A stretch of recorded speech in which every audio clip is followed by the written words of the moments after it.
So you're probably, like many of us, trying to keep up with AI, right? Yeah. Especially these really powerful large language models. Yeah, it's moving incredibly It fast. really is. And it's, fascinating, but also pretty complex. So today we're tackling something really important. How do we actually know how secure, how safe these LLMs really are? Exactly. I mean, as you start bringing these models into your work, maybe building new AI systems or using things like RAG, Retrieval augmented generation, yeah. right, making sure they're protected against standard cyber stuff and these new AI attacks, it's just fundamental now. Okay, so that brings us to this idea of LLM security posture, or LSP. That's what we're diving into. Hmm. Think of it like a way to get a clear snapshot of an LLM's security, its safety profile. That's a good way to put it. And our source for this dive is a document that details something called the Athena LASA LSP. It talks about the inspiration, features, the potential. Yes, that's the one. So our mission today is basically to pull out the key stuff about LSP, see what it might offer you as you're navigating this whole LLM world. Okay, so let's get into it. Why do we even need this concept? Isn't security just, security? That's a fair question. And yeah, general IT security is obviously still vital. But LLMs, they add this whole other layer, the different kind of complexity. How so? Well, when you're developing or using AI projects with these models, the risks aren't just about the servers or the network anymore. You've got to think about attacks aimed specifically at the AI model, exploiting how it works. Ah, okay. So it's not just locking the doors of the building the AI lives in, it's checking the AI itself for vulnerabilities. Precisely.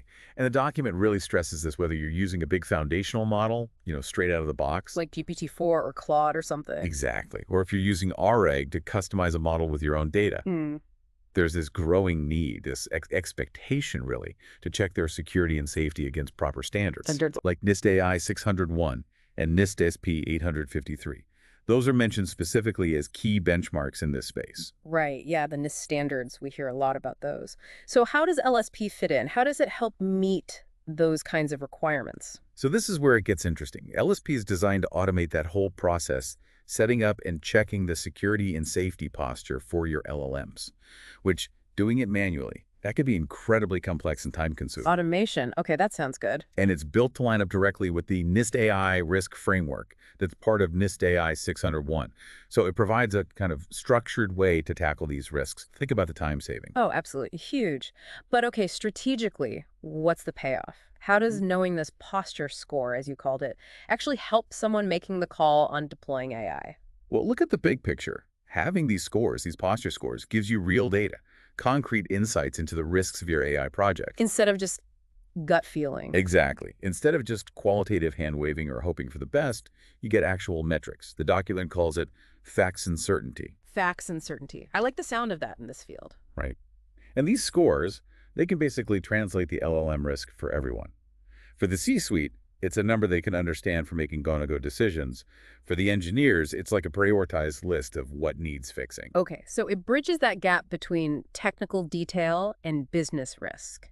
Yeah, I think that shift from, subjective feelings to actual numbers could be really key for getting more companies comfortable with adopting LLMs because they can address the security up front. Makes sense. So we get why we need it. But what is LSP exactly? Like, what does it actually do? Okay, so the document uses a helpful comparison. Think about tools like GCP Wiz or the AWS security posture tools. Right, the ones that check your cloud setup for security misconfigurations and stuff. Precisely. LSP is aiming for something similar, but laser focused on the specific security headaches that come with LLMs. Gotcha. So like a specialized health check just for the AI models themselves, how does it run that check? So under the hood, LSP automatically runs these things called security probes Hmm. against the LLM you're targeting. Probes, like tests. Yeah, essentially. They're carefully designed tests trying to find potential weak spots or areas where the model might not be meeting those security and safety standards we talked about. Okay. And once it runs these probes, Hmm. what do I get back? Is it just a massive spreadsheet I need a data science degree to read? No, thankfully not. Yeah. LSP takes all those probe results and puts them into a clear visual format. Okay. You get an overall compliance score, kind of like a pass-fail grade across everything. Gives you a quick read on how the LLM's doing overall. Right, a high-level view. But then, Crucially, it also gives you detailed scores for each individual probe, so you can really dig in and see exactly where the strengths and weaknesses are. So I see not just if there's a potential problem, but what the specific problem might be. Exactly that.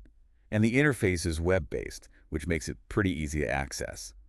The document mentions it's got flexible configuration. Meaning I can customize the tests. Seems like it, yeah. You can likely pick and choose probes, set things up how you need, and it also mentions automated execution. So I can schedule regular checkups. That seems to be the idea. Set it and forget it almost, which is vital, right?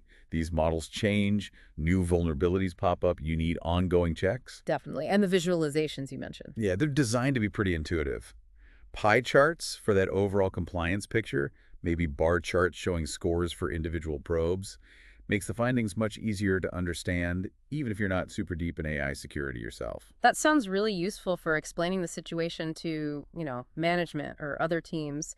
Does it work if I'm running my LLM in different ways, like on-prem versus cloud? Yeah, the document specifically says it enables scalable assessment, regardless of how you deploy. So whether it's on your own servers or using a cloud service, LSP is designed to give you those consistent security insights. Okay, that flexibility is a big plus. Now, this does sound pretty new, pretty innovative. You mentioned a patent. That's right. There's a USPTO patent pending number 6380355. Filing date is March 30th, 2025.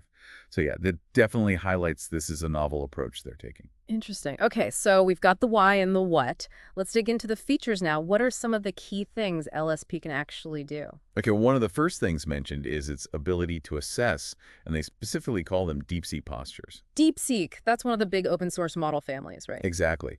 And the fact that LSP can assess its security specifically is pretty significant. The document even compares this to Wiz. The cloud security company we mentioned. Yeah. Apparently, Wiz gets a lot of its valuation from assessing cloud security in DeepSeek models. So LSP targeting DeepSeek suggests they're focusing on where the market needs assessment tools. Interesting parallel. Okay, what else? It also lets you define your own security postures, so you're not just stuck with the pre-built ones. Custom checks. Right. You can set your own requirements, pick from, I think it's 37 different categories of probes. 37. Wow, that's pretty granular. Yeah, seems like a lot of control to build a posture that fits exactly what you need, your specific risk tolerance. And what about those predefined ones? You mentioned NIST earlier. Yes, absolutely critical. LSP comes with predefined postures specifically for that NIST AI 601 framework. That's huge for companies needing to show they're following those AI risk guidelines. Yeah, that makes demonstrating compliance much easier. Okay, we talked about visualizing the overall score and probe scores. Anything else on visualization? Just reinforcing that point, really, that you get both the big picture score and the probe level details. So that two-layer view is key, quick glance, or deep dive if you need it. Got it. And does it find different things depending on the LLM? Like, does a Gemma model look different from a DeepSeek model in the results? It seems so. The document talks about unique outcomes of posture assessments for models like DeepSeek and Gemma. So LSP seems smart enough to know that different models have different quirks and potential issues, and the tests reflect that. That's good. A one-size-fits-all test probably wouldn't cut it here. Any other technical bits worth mentioning? Yeah, a couple performance tuning, like setting a max file size for tests, helps optimize things, presumably. Very practical stuff. And also session isolation. That's for concurrency, making sure multiple people can run assessments at the same time without tripping over each other. Yeah. Important for big teams. Yeah, essential for enterprise use. What about just the sheer number of tests? How thorough is it? The numbers are pretty impressive, around 7,000 total automated tests for the NIST safety posture. 7,000. Yeah, split across two categories, so about 3,500 tests per category. That's a lot of checks. Very comprehensive. Wow. Okay, that's definitely thorough. How long does something like that take to run? Are we talking days? Actually, seems pretty efficient. The benchmark given is for running the full NIST safety posture on an NVIDIA RTX 4090 GPU. Okay, a high-end graphics card. Right. And on that hardware, it takes about 6 to 8 hours total. So maybe 3 to 4 hours per category, which, considering it's running thousands of tests, sounds pretty reasonable. Yeah, 6-8 hours for 7,000 tests. That's not bad at all for a deep assessment. Okay, so we know what it is, what it does, who's actually using this, who are the end users, the potential buyers.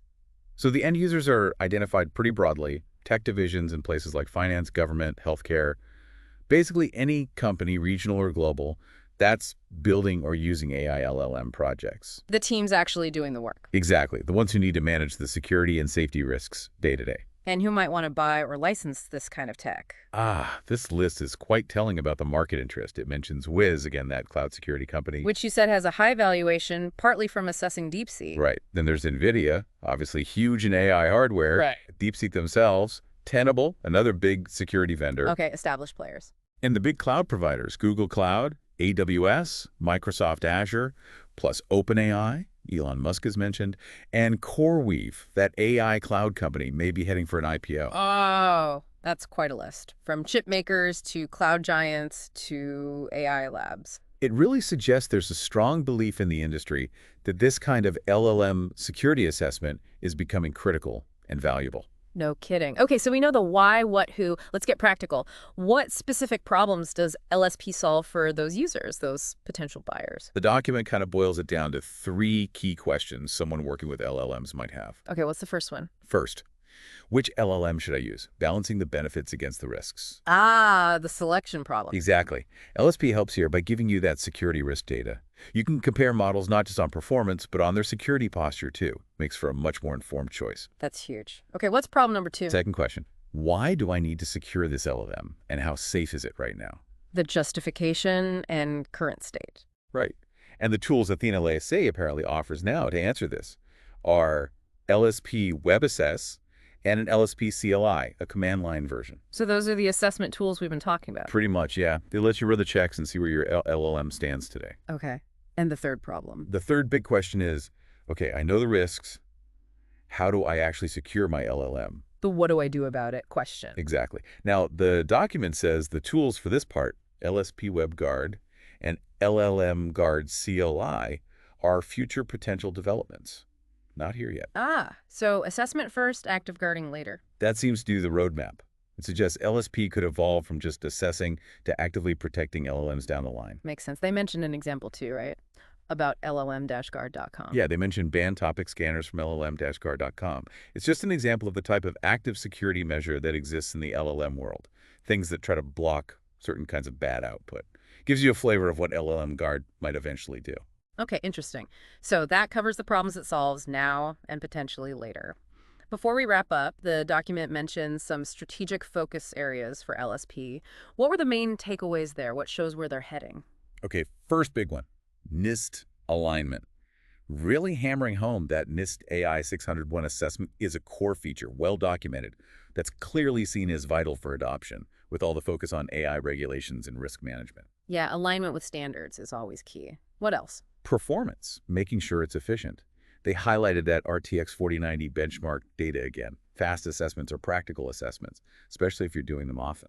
Good point. Efficiency matters. You mentioned comparing models before, too. Yes, that's another focus, being able to compare, say, DeepSeek versus Gemma, based on their security postures. That's positioned as a key strength, helping users pick the right tool for the job using objective security data. That comparison capability does sound really valuable. What about future direction? Well, definitely that LLM Guard idea. Pointing towards active protection, not just assessment, shows they're thinking about the next steps in LLM security. Expanding beyond just finding problems to helping fix them. Seems like it. And finally, concurrency. Making sure that session isolation thing works well so lots of people in a company can use it smoothly at the same time. That's crucial for making it a real enterprise tool. Right, scalability and usage. Okay, so pulling this all together, this deep dive into the Athena LASA LSP, it really shows us a structured, automated way to get your arms around LLM security risks. It provides actual data, those posture scores, to help make smarter decisions about which LLMs to use and how to secure them. Exactly, and what we've gone through today gives a pretty good snapshot of where this field is heading and what tools like LSP are trying to achieve based on this document. Definitely. It's a space that's evolving fast. Which leads to maybe a final thought for you, the listener. As we rely more and more on these LLMs, I mean, everywhere, How do you see proactive checks, like these LSP assessments, fitting in? Mm, Could they become just standard practice in your job, your organization? mm. And what questions does this raise for you about AI safety, about governance, as these things get woven deeper into everything we do? Yeah, important questions to think about. Definitely something to mull over. And hey, if this sparked your interest, maybe look into those NIST AI frameworks or check out some of the companies we mentioned, see what they're doing in LLM security. Lots to explore. Oh, sure. Okay, until our next deep dive, keep exploring. Stay curious.